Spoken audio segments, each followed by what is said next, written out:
Welcome to the Badass Breastfeeding Podcast. This is Dianne, your lactation consultant. And this is Abby, the Badass Breastfeeder. And today's episode is brought to you by Original Sprout. Original Sprout's newest addition to its family of vegan products is the Bundle of Joy. And today's episode is also brought to you by Fairhaven Health. If you love lactation tea but hate the taste, nursing time tea is for you. And we will hear more from our sponsors later, but you can head to badassbreastfeedingpodcast.com and you can check our sponsor page if you need anything. See if you can give them any of your business because they make this podcast possible. And while you're there, you can scroll down and enter your email address and we will send episodes straight to your inbox every week. And now Dianne has our review of the week. Yes. And did this come to you through Instagram? Where did this come from? I believe it was Instagram, yes. Okay. So this says, hey, Abby and Dianne. Let me start off by saying how unbelievably freaking amazing the two of you are. The knowledge and passion you have for breastfeeding radiates, and every time I listen to your podcast, I instantly get so amped about my current journey. My son just turned 5 months old, which means we've made it 5 months exclusively breastfeeding with no end in sight. And I honestly have you and your podcast to thank for that. I was recently told by our pediatrician to not feed the baby at night anymore because 5 months old, breastfed or not, need to learn to sleep through the night and that I should let him cry it out. I simply smiled and nodded. And when we left the appointment, I told my husband we were transferring to a different pediatrician. I thought back to all of the information given in so many of your episodes about how it's normal for breastfed babies to wake for feedings at night. Now, crying it out is basically your baby crying until they realize no one is coming. It's because of your words that I felt confident enough to disagree with the pediatrician and confidently give reasons to my husband as to why we need to transfer. This is just one of the many ways you ladies have helped me, and I know you've helped thousands of other women in similar situations across the world.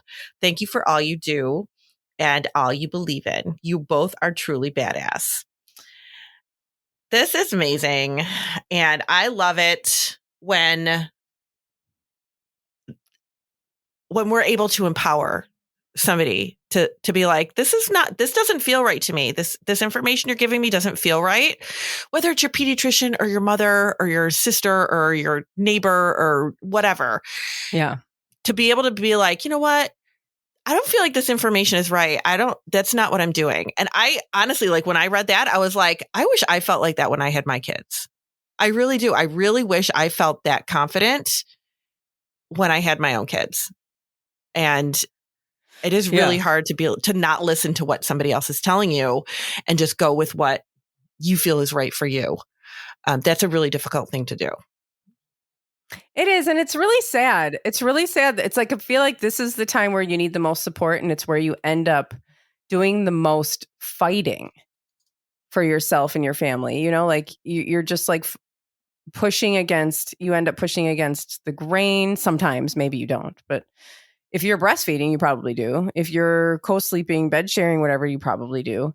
Have to push through this. And it's like, it's not fair. This is not the time where I should have to be like dealing with all of this. Right. But I think that's what really empowers people. It's where a lot of people really find their like inner mama bear. Yeah. For sure. I think, I don't know, mine didn't come out until my kids went to school and I had to start fighting for them there. I think that's where mine really came out. I mean, it probably came out a little bit, like it definitely came out a little bit when they were babies. But I think I did count on a lot of other people to help guide me. Because you do, right? You really do. Yeah. But then when they went to school and I was trying to navigate through that, I think that's where I really started to step up and like open my mouth about stuff that I didn't like or that I thought needed to, that wasn't right for my kids. Mm-hmm. It's like we were talking about in episodes recently, like in the episode we just did, the breastfeeding expectations. I totally forgot. It was like 5 seconds ago. The breastfeeding expectations. It is like you kind of expect things to be a certain way and they're not. And it's, like you don't, one of the things that I meant to say during that episode and totally forgot was that you don't have to like every stage that you're in. You're not you going don't have to. No, you're not going to. And I think we think we're supposed to. Yeah. Like, oh, I'm supposed to love this. People like, it always amazes me when people say, oh, I love the newborn phase. I'm like, really? Because I freaking hate it. No, I hated the newborn stage. It's too vulnerable. It was too scary for me. I didn't like it either time. The second time was better, but I didn't like it. I didn't, I didn't like it. Oh, I hated it. Yeah, I did not like it. I felt like I kind of got robbed at every stage. Like I really didn't like the newborn stage. I really had a difficult time with that. I hated it. I did not have a good time with that. And then when we were in like the toddler stage, I was getting divorced. So it was really hard to enjoy that stage. It's hard to enjoy that stage anyway. It is. But when you're like little... Right. They're terrible. Like they're little terrorists. Yeah. So I obviously couldn't, trying to navigate through that when I was going through my own personal issues was a really difficult thing. And then, that those ages between 5 and 10, I was a single mom. So that sucked. Yeah. And, then you hit the teenage years and who likes that? So it's like, it's so... I feel like I thought about that one day and I'm like, God, I hated like every freaking stage. Like, I mean, there's definitely like, it's not like I hated my kids' upbringing because I really didn't, but it is okay. Like I'm actually in a place where I can be like, you know what, it's okay that I really didn't like those, those stages and there's other things going on. And it's really hard to like love every minute of your parenting journey. Yeah, you're just not going to. You're not going to. It's not going to happen. Yeah. But when people are back there, kind of saying, oh, you should be doing this. You should be doing this. Your baby should be doing this. Like that makes it that much harder because then you feel like you're doing something wrong. If your baby's not doing it. Because sometimes and that's why maybe sometimes, people don't feel like they have to do a lot of pushing back because people are like, well, your baby should be doing this and they should be doing that. And maybe your baby's doing that. Because that happens sometimes. Like your baby should be eating this amount of times, it should be sleeping this time. And sometimes just babies do that because it's like a huge spectrum of what normal is. And so sometimes they just do that. Sometimes babies are real laid back. Sometimes they're born just kind of like chill, And sometimes people have, my first one was a highly sensitive baby who I didn't understand and who didn't sleep,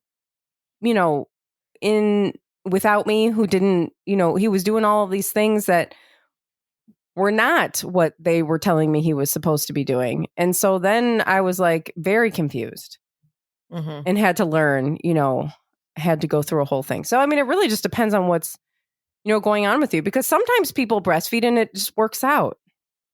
Yeah. I know it's weird, but like my friend, I even have a friend right now who both times she breastfed and it just, she had very few problems. It worked out really well, and she just didn't have a lot of issues.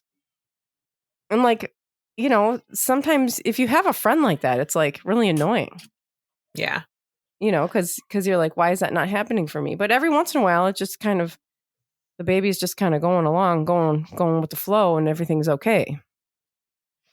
Yeah, there's a lot of times where I'll say to people, you have a perfectly normal baby. Yeah. Because they'll be like, this is what the baby's doing. But I'm like, it sounds like a pretty normal newborn to me. Yeah. Pretty normal baby. Whether sleeping a lot or not sleeping at all. Yeah. And we're going to kind of talk. So I know we talk about sleep a lot because it's such a huge issue. But sleep patterns and self-soothing. So I have a confession to make. Oh. That's very exciting. Make it. I know, right? It's not going to be as, I hope it's juicy. Dark. It better be juicy at this point. It really is not that juicy. When I think of self-soothing, I don't think of sleep. I don't think of them as connected. But then I was doing some research on it and everything, like I was like pulling up actual research studies about self-soothing. And it was all of them were connected to sleep. Not all of them, but the majority of them were connected to sleep.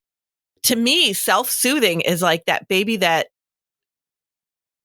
is calm and collected and doesn't need a lot of anything. You know what I mean? Like they're just like content. They're content without being held by you 24/7. They're content without being at the breast 24/7. They're content. Like that's what I kind of think of as self-soothing. You can put them down and they're just kind of like look around, like be fine.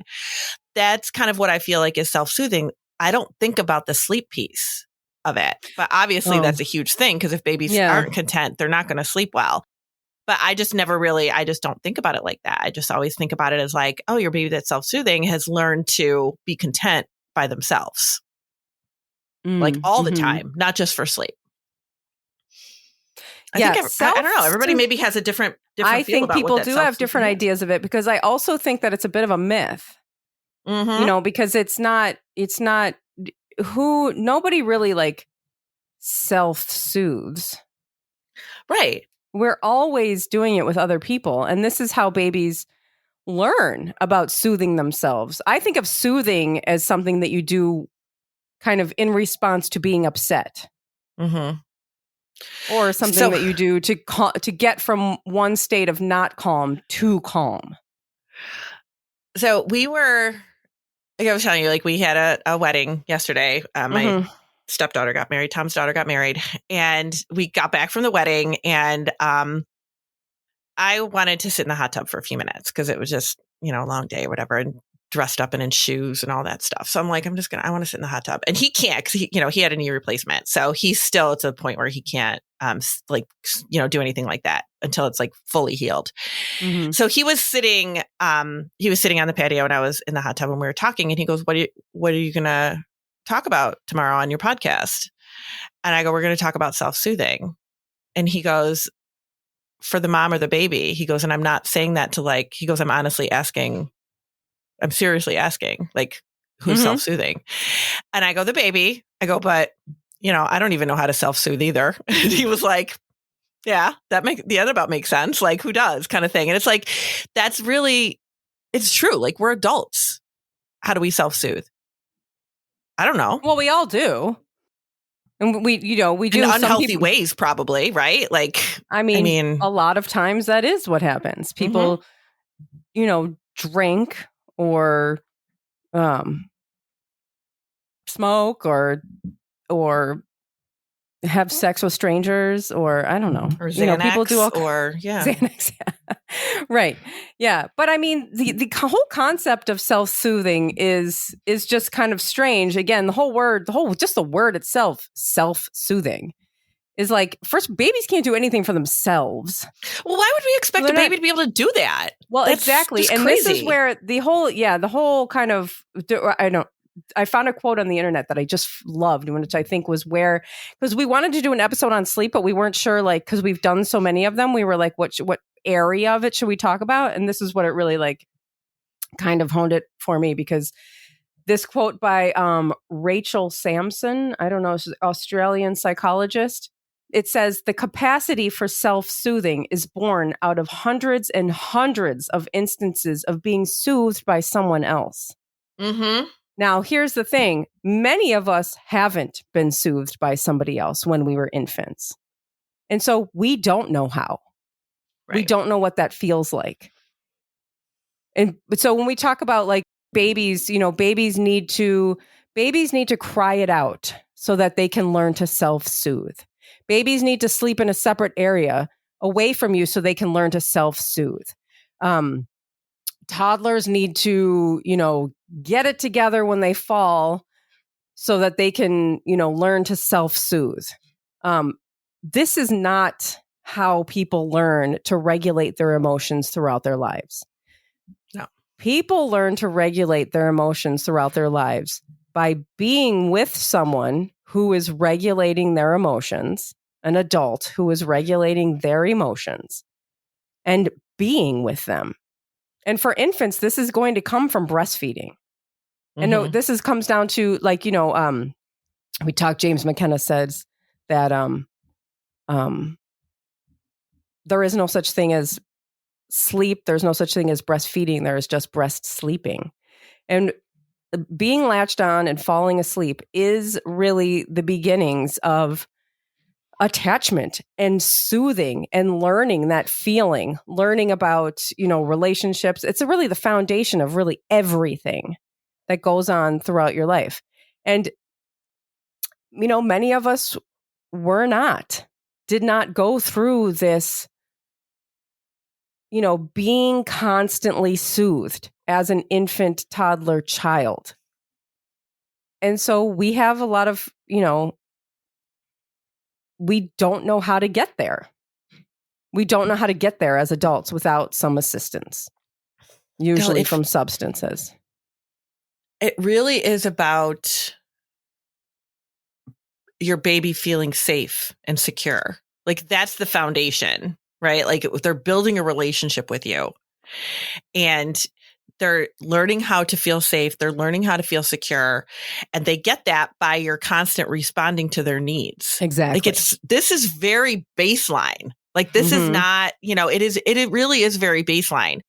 But like every action gets a reaction. So you respond to your baby's needs, they feel more secure. You respond to their needs, they feel more secure. So it's like you're building this relationship with them. And I kind of try to think about it as like, think about like your relationship with your partner. Like you don't just meet them at a coffee shop, one day or, whatever. And just the next day you're living together, planning a wedding. Like you need time to become a relationship, to trust each other, to feel secure in that relationship, to feel safe in that relationship, to be vulnerable in that relationship. Like this is what your baby's doing. That it's not like it's a very, very baseline stuff. It's not like we need to really look really deep into this and be like, oh, the baby should just know how to do this. Well, how? Yeah, but it's funny. It's funny that you mentioned that because you're talking about adults having the right to and the need to feel safe, to build a relationship and all of that. But when it comes to a baby, then we don't allow it. Right. We're like, no, that baby should be sleeping. That baby needs to cry it out. That baby needs to learn how to be independent. That baby needs to learn how to self-soothe. This baby needs this and this baby needs that. When you don't even do that to your adult partner. Right. You don't just say, oh, you need to learn how to deal with that on your own. Who does that? Right. You're right. And if your partner comes to you and says, I had a really tough day today. Can we talk about my future with my company, with the company I'm working for? You don't say, you need to figure that shit out for yourself. I'm sorry. Good luck to you. That is the perfect segue to the story that I want to tell. And should we do that after the ad break and keep everybody hanging? Yeah. Okay, we'll be right back with a really awesome story about when I was a teenager. Woo! Today's episode is brought to you by Original Sprout. Original Sprout carries safe, effective, and pediatrician-tested shampoos, conditioners, styling, and body care products produced and packed in California, USA. Original Sprout's newest addition to its family of vegan products is the Bundle of Joy. This is a woven basket full of Original Sprouts products, swaddled in a white hand towel and fastened with a big chrome safety pin. The Bundle of Joy makes the perfect baby shower gift or just a great way to say congratulations to the expecting mom in your life or yourself. With a retail value of over $135, it's being offered at the introductory price of $74.99. But as a badass breastfeeding podcast listener, you can take an additional 25% off of this introductory price. Visit originalsprout.com and use promo code BADASS and get this bundle for $56.25. That's a total savings of $60, making it affordable to give the gift of clean and safety tested personal care products to those you care about. That's originalsprout.com, code BADASS for like the biggest deal. It's a really deep discount. Today's episode is also brought to you by Fairhaven Health. Do you love lactation tea but hate the taste? Most lactation teas have an earthy flavor that some people do not find refreshing. Fairhaven Health Nursing Time Tea is a caffeine-free, all-natural herbal lactation tea with a light lemon taste that you can enjoy. Nursing Time Tea is made with herbs such as fennel seed, goat's root, and blessed thistle that have been used for centuries to support healthy milk supply and soothe an upset tummy. All ingredients are high-quality, organic, wild-crafted, and contain no preservatives or additives. Nurture yourself and your milk supply with Nursing Time Tea. It can be made hot or cold, which is awesome for when you forget about it. It's a great way to maintain your hydration while supporting your milk supply. Head to fairhavenhealth.com. That's FAIRHAVEN health.com and use promo code BADASS for 15% off of your purchase. And today's sponsors and their promo codes can be found in our show notes at badassbreastfeedingpodcast.com under this episode. Our show notes will also include information about things that we talk about in this episode. And at badassbreastfeedingpodcast.com, you'll also find our breastfeeding resources, all of our other episodes, and information about scheduling your very own one-on-one online lactation consultation with Dianne. All right, I got to hear this story. Superstar. Okay, this story. This story is about Amanda again, and so Amanda, I've talked about her a lot on this podcast. She was my bestie in high school. I was 2 years ahead of her, and when I was 17 and she was 15, I was in 12th grade and she was in 10th grade. We became friends. Like, I knew of her, and like, you know, we knew of each other. Whatever. We went to super small school in Amsterdam, the International School of Amsterdam. And I was like, I'd been there for like a year or whatever. And, you know, as everybody knows, probably the marijuana is very accessible. And Amanda came to Amsterdam like a few years before that, very experienced in smoking marijuana. She is from California. She did it all the time. Started when she was like 12, whatever. She was like just, you know, a pothead.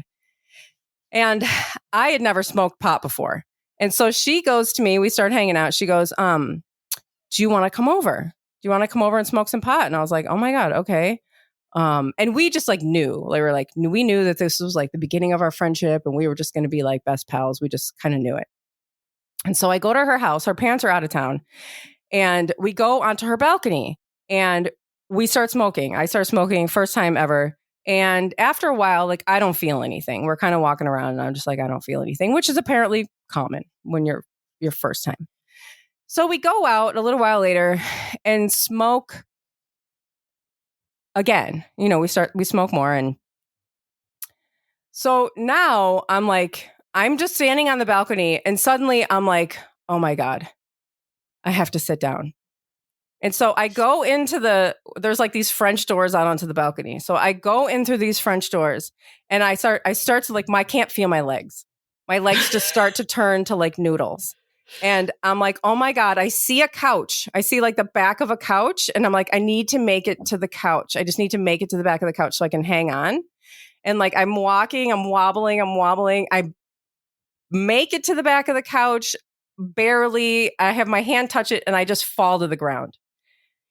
I fall to the ground and laying on the ground. And Amanda is next to me. She's like, we're both cracking up. She's laughing so hard she can't stand up. She's just like laughing so hard and also freaked out. Like, oh my God. And she's going, oh my God, are you okay? Are you okay? And I'm laughing on the ground going, it's like quite a scene. Right. But Amanda, a 15-year-old, high and laughing, is still really concerned about me. And it's like, oh my God, are you okay? This is a normal response that we have to people around us. Someone falls down, you go, oh my God, are you okay? Or you see someone crying, are you okay? Or you see, you know, something happens, you know, your partner gets fired. Oh my God, you know, their parent dies. Oh, I'm here for you. This is normal things that we do in our life. And that was like a bit of a stretch, but it was a funny story that totally related eventually. Oh, it totally. Yeah. No, it totally does. Do not give this to babies. It's actually a miracle that any of us can do this. I know, right? At all. I saw something recently, and your story like made me think of it.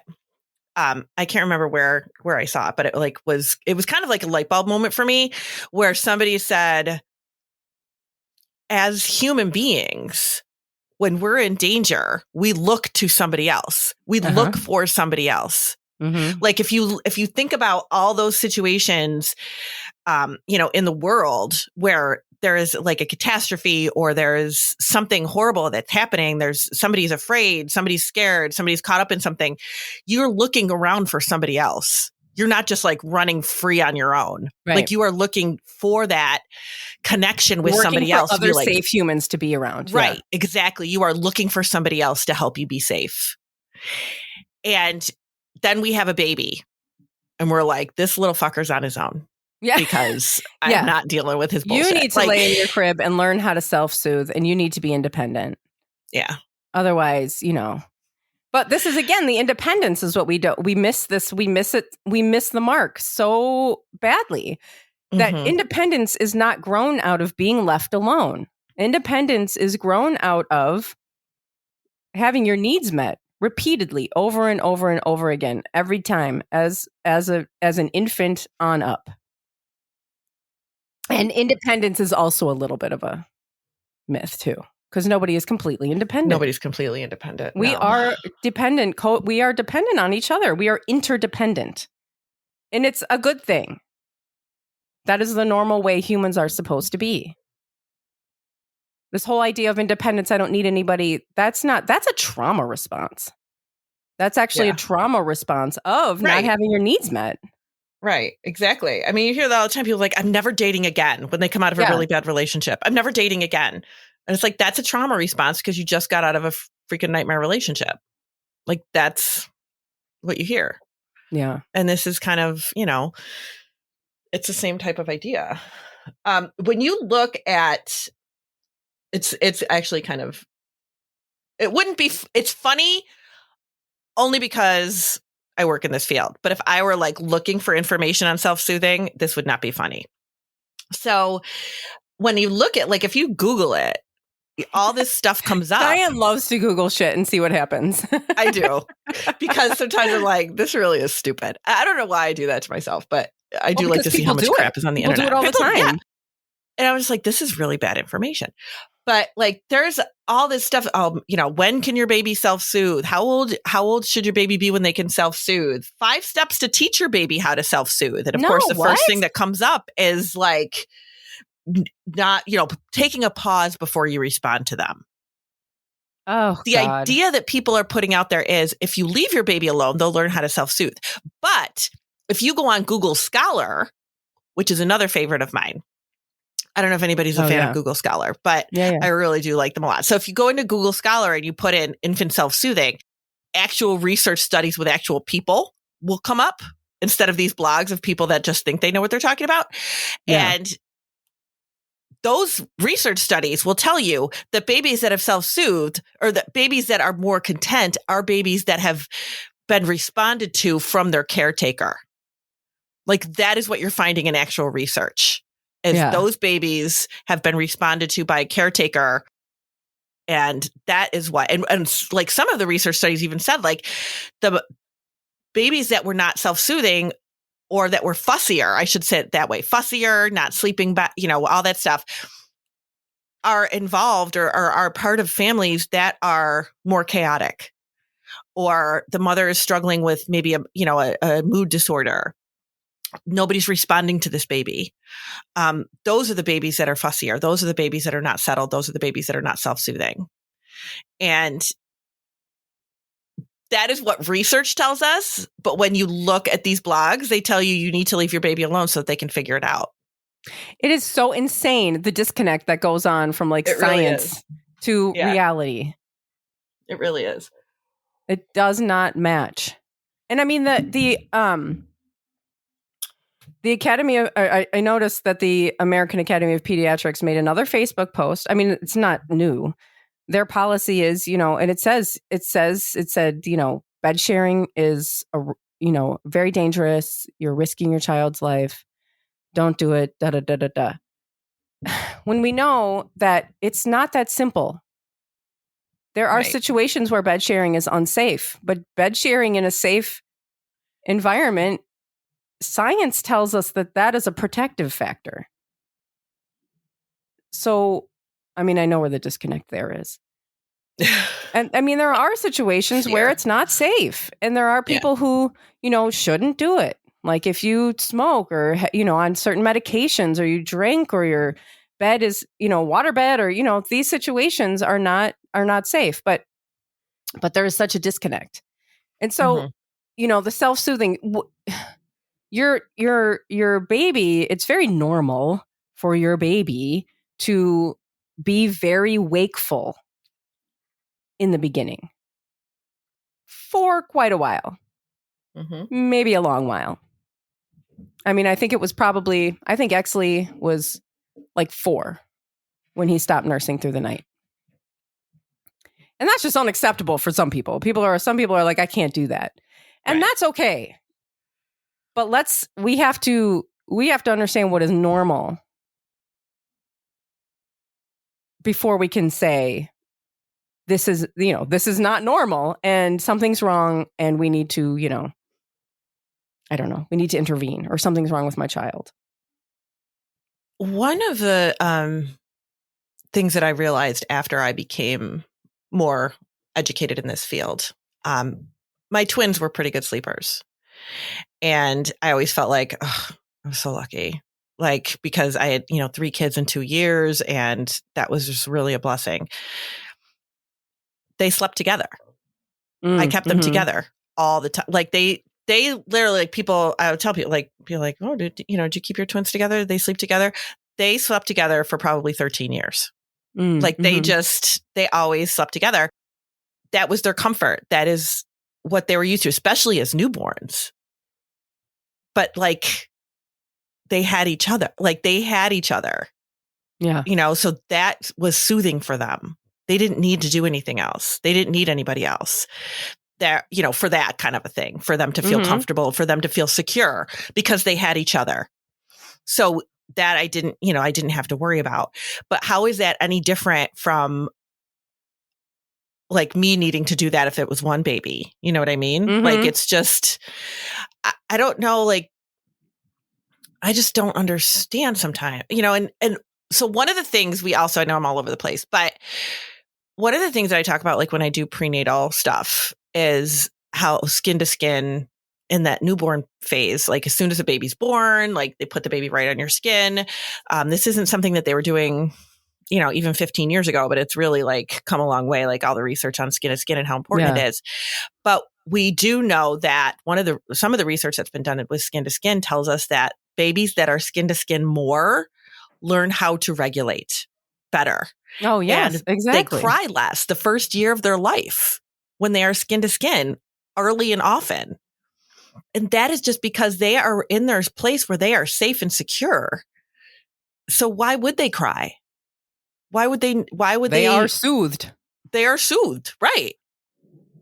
And they learn that, but they don't do it by themselves. But we're in this society that's like, they should be doing it by themselves. You should be able to put them drowsy but awake so that they can figure out how to fall asleep on their own. Yeah. I was like, my baby better be asleep when I put them down. Otherwise, they're not going to go to sleep. That was my thought process on it. How do you not put a baby to sleep by nursing them? Like, how is that not a thing? Right. Why do you not want to? I mean, yeah, I want to do whatever it is that makes my child go to sleep the easiest. And Exley just turned 8 and he sleeps with me. And he's, I'm like, he has a bed. We talk about him sleeping in his bed and he just says, I'm more comfortable in here. And I'm like, okay, that's what sleep is about. Yeah. You can't sleep if you are not comfortable, if you don't feel safe. Your body doesn't go to sleep if you don't feel safe. And so, I mean, I'm like, all right, that's what you should do then, if that's how you feel comfortable going to sleep. And and he'll eventually move to his own bed. There's no such thing as like a 30-year-old man who's sleeping with his mom. It's not a thing. It's not. Although, do you remember that there was that photo going around of this like older woman laying in bed? There were like remote controls and stuff around, and there were her 2 grown sons were sleeping next to her. And I can't remember what the story was. The story turned out that there was some kind of loss in the family. Like maybe the dad had died or somebody, there was some kind of loss. And the boys, these grown men, were sleeping next to their mom. Mm-hmm. Yeah, I have a friend who, she got 3 kids, a good friend of mine, and her husband, the kid's dad, was hurt at work pretty significantly, and the kids all just like slept with they for a long time, like just would go and sleep with her. And they were teenagers at the time. And he was fine. Like he turned out being fine or whatever. But whenever they got scared or they heard about somebody else having like that kind of an accident or whatever, they would just go right back with their mom because they would just be, just feel scared and need that. Need that comfort again. They just needed that comfort again to feel safe. And if you really think, like, I'm kind of thinking back to all the times that I didn't feel safe. And it's like, it's such a, I mean, obviously a scary feeling, but even as an adult, it's like, oh my gosh, when you don't feel safe. Right. And you're by being yourself, alone makes you feel more unsafe. Yeah. Usually when we feel unsafe, like you said, we gravitate towards other people. Yeah. Like if there's, you're home watching a scary movie. Right. You're like, oh wait, I need to go in the other room with the people. Right. Exactly. I mean, so one of the things that I'm thinking of too right now, I had I saw a family the other day and, and they were, so great and very responsive to their baby. And the baby is like a week old. And the mom said, I'm looking forward to when I can put her and start wearing her. That's what she said. I'm looking forward to when I can start wearing her. And I go, why can't you? Like what's going on there? And she was like, well, all the wraps and stuff say that she has to be 8 pounds. And I go, well, what kind of a carrier do you have? And she goes, well, I have a Moby. And I'm like, you're slapping that thing now. Like, that's just a wrap. Like, that's not a structured carrier where she needs to have all sorts of head control. Like, this is just a wrap. But it says on there, you have to wait. Like, everybody puts this fear into you that something's going to happen to your baby if you do something with them before this little piece of paper says you should. So I was like, no, like just make sure she's tight in there and she'll be fine in a Moby wrap, like as a newborn. Absolutely. Right. Don't go to sleep. I mean, like you're going to be awake. Like you're going to be able to see that she can breathe and stuff. Right. So it's like those little things where it's like, okay, that's a great way for her to, develop that connection with her baby and to keep her baby close to her all the time and feel like she can still do other things, but her baby feels safe and secure because she's right there attached to her mother. But this thing says we can't do it until the baby weighs a certain amount. So, I'm like, no, it's fine. Like, it'll be fine. She's close. She's like 7.5 pounds. She's fine. But you really feel like it's just like, we just get so scared that something's going to happen. But what would happen if we don't do those things? You know what I mean? Like, if we don't keep our baby close to us, if people are like, I can't keep my baby close because I'm too afraid that society tells me I'm going to kill my baby and smother them while we're sleeping. Right. Yep. But what if you don't keep them close to you? What happens then? What's the alternative? Yeah. It's just, I remember somebody saying one time who was a very huge proponent for infants sleeping alone. And she was like, I just wish we could put all the babies, just, put them in a place where they'd be safe by themselves in a bubble. What? And I looked at her, like I legit looked at her and I go, we would be raising a society of sociopaths. Seriously. That's what we're doing. Why do we think babies are safest away from us? And, again, to refer back to that Rebecca Meeke episode where she talked about how like the whole, in like the 1800s, it was, it was very like, this is where this whole idea came from, like keeping babies separate and, they were better off away from us. I mean, it's if you want weird. It is. And if you want your baby to be self-soothing, whatever that might mean to you, you got to respond to them. And that might sound like an oxymoron, but it's really not. You're developing a relationship with them and they need to feel like they're safe. They need to be like, oh, I know if I need my mom, she's right there because she's always responded to me whenever I've needed her in the past. So I'm fine laying here by myself, but I know if I need something, she'll be coming for me. That's how they're feeling. Like that's how it should be, but they're not going to get there by you ignoring them. They're going to get there by you responding to them. Yeah. I think the word self-soothing is like, I just think they're so problematic with just the word itself. Because when your baby is nursing and soothing themselves, That's what they're doing.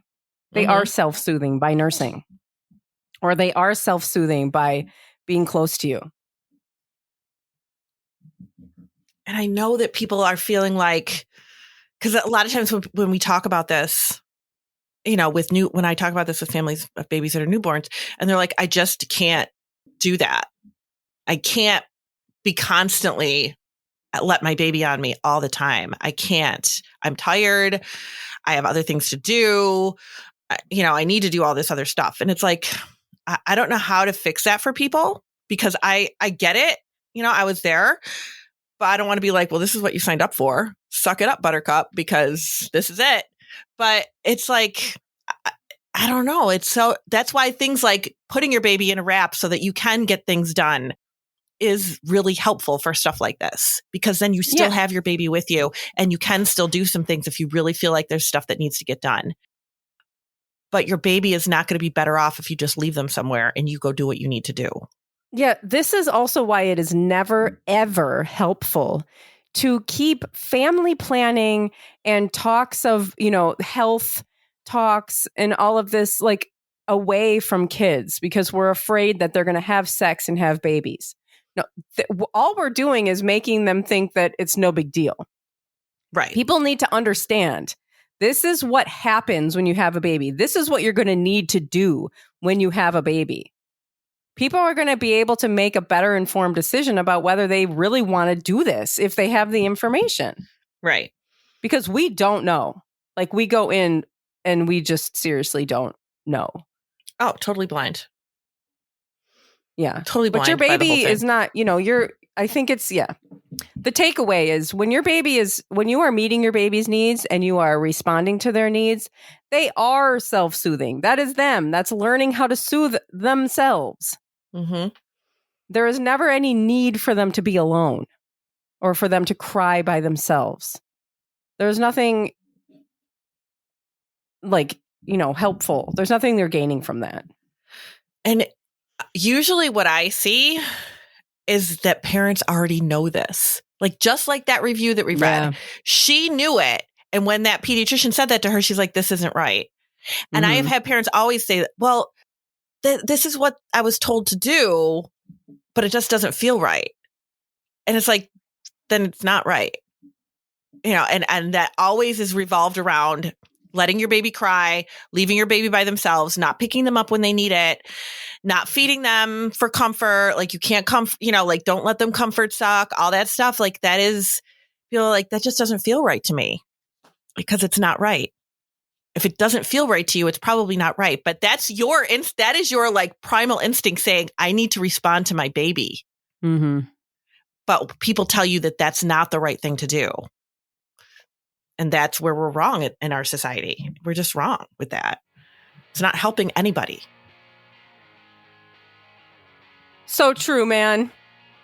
Yeah. Thanks for listening. Thank you. Bye. Bye.